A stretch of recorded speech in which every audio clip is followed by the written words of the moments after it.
This show is just being so terrible to her mental well-being, and I genuinely hope she's okay right now and has a good support system.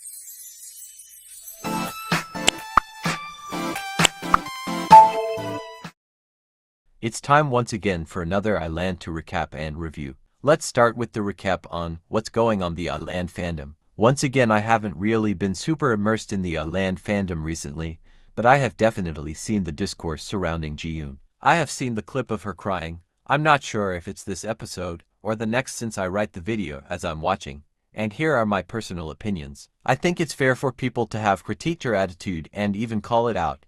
That in itself is justifiable, just how the way she was feeling in the moment was justifiable. However, as always, people took it too far, and from what started as genuine mistakes devolved into just pure hatred and assumptions over a 18-year-old's personality based on a single episode on a single show. It really sucks that Ji-yoon is now the punching bag. There is a chance that she does not normally respond this way, or that she was heavily edited, and now the producers are going to roll with it. This is the perfect transition for the episode itself, but before we start, make sure that if you are going to critique the trainees that you always keep in mind the fact that this is a show. There is editing of clips and events. Hell, there's a chance some of the girls are told what to say. Keep in mind that you're not getting the pure truth and full scenario despite how long an episode is. After a quick morning montage and surprise Ji-yoon emphasis on being upset, the girls are called down for the reveal of the third mission. As we saw last episode, it's Islander versus Islander and ground versus ground. The losing team all goes to ground for the Islander challenge and the winning team all goes to Island for the ground challenge. I personally like this challenge, but I definitely see the potential of problems like a really good trainee being sent to the ground because their team wasn't good, or the opposite, a trainee that's not the best getting a free ride into Iland. It's revealed the girls' partners turn out to be their competitors. It shows the pairs, but it's not very important since I'm pretty sure they're getting split into teams later anyways. After the test, the two trainees with the lowest scores will be eliminated. The two songs available for Iland are Whistle by BLACKPINK versus Panorama by His Own. The songs for ground are Like Wall by Twice versus Bad Boy by Red Velvet. Something I've noticed is a new tactic the editors are using,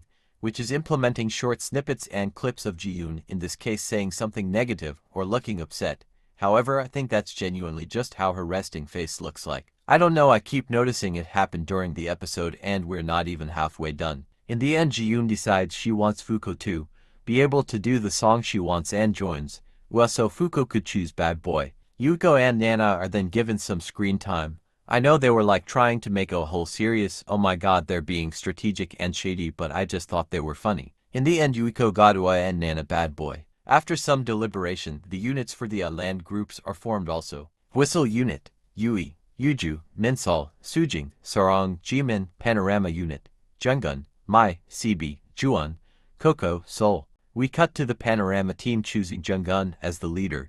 Juan is given main dancer, CB as center, and Junggun as main vocal. Then we cut again to the Whistle team.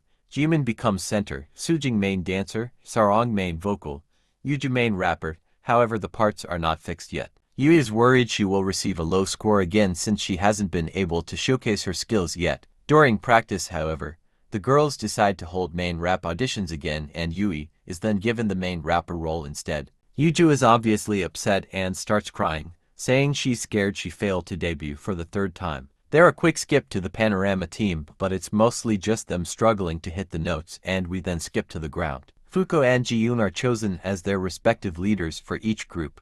Fuko becomes center for BB, I think. Juri becomes center for Loa, Ji-yoon main vocal for Loa, Yuko part 6, Chaeyoon part 4. Jiwon becomes main vocal for BB, Bad Boy seems to go through practice quickly and easily, and Fuko gets some good editing regarding her leader skills. It seems Ji-yoon however shut downs and Juri takes over as a co-leader. From what the show is depicting, I think Ji-yoon's form of stress response is normal. Many people get overwhelmed and shut down, and that's okay, but I don't think being on a survival show is the best for this response.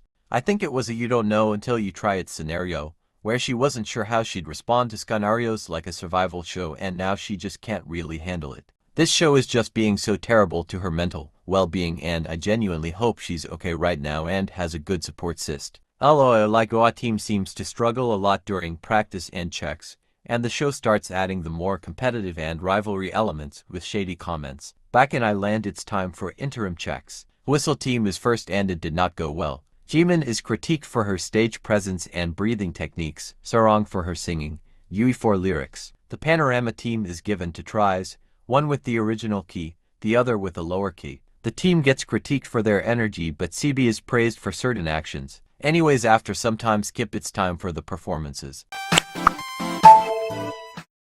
I thought they were great. They look really good together, but I don't know, I think there was something missing. I think it may be their overall stage presence. Jimin and Yui were the only ones that really stood out to me, but the other girls did really good anyways. Time for the mentors' critiques. The group overall is praised, especially Yui, but Minsol is slightly critiqued for her presence, and then the whole group is critiqued for the consistency with their energy. I liked it. I think it definitely was a better performance than all of the ones we've seen so far. Auditions to Signal. I'ma be honest, I didn't really have high hopes for this group while they did really good. Maya and CB especially really shocked me. They're both great performers. They did mess up towards the end, which sucked because it could have been a perfect performance, but out of the two Iland groups, this one is probably my favorite. CB gets praised for her stage presence by the mentors. Maya and Coco do as well. Junggun gets critiqued, but they then pulled it was so good it didn't matter BS, which I personally hate when they do this cause they always pick and choose when to use this card. We then move on to the ground performances. During interim checks, the group is critiqued heavily overall. However, Fuko was praised for her leadership and stage presence. Yoon, on the other hand, was probably the most critiqued. I thought the performance was okay. Fuko and Jiwon did really good, and Yoon actually surprised me. I think she has a lot of potential. The mentors had similar sentiments, with most of the group getting the okay, Fuko being praised, Yoon also being congratulated for her hard work, but Kang Jiwon being critiqued for her vocals. I actually feel really bad for Jiwon because she started crying after. Even so, I wouldn't say I disagree with the mentors' critiques. We don't even get see like what, and that genuinely pissed me off so bad. This episode was okay. That's it. Not bad at all, and it wasn't boring, but I feel like they shouldn't have cut out the last performance. Personally, my favorite performance of this episode has to be Panorama, but even so, there hasn't really been a performance that has stuck to me yet. The Jiyoon storyline is also just getting tiring at this point, like let the poor girl go. What did you guys think about this episode and the performances? Anyways, here are my top 7 for this week. Again, not finalized or anything and not in any particular order.